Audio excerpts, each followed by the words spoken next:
Once we have all of those set, we want to go to our settings and then find the doors and locks, and then be sure that your personal settings linked to KeyFob is turned on.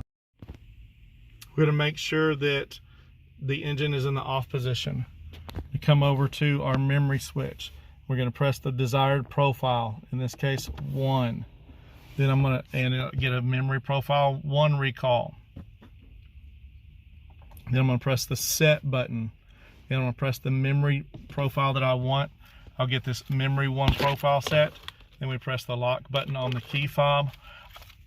There isn't an indicator there, but if I move my seat forward, what I can then do is whenever I hit the unlock button here, get a memory 1 profile recall, and it moves my seat back.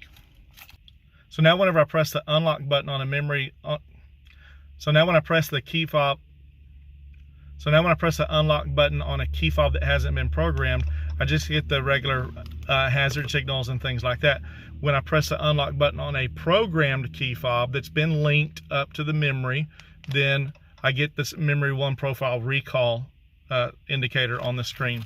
To unlink these memory settings from the key fob, then I would come over to the memory switch, press the S button here, and then press the unlock button. And now that's taking the memory settings away from this key fob.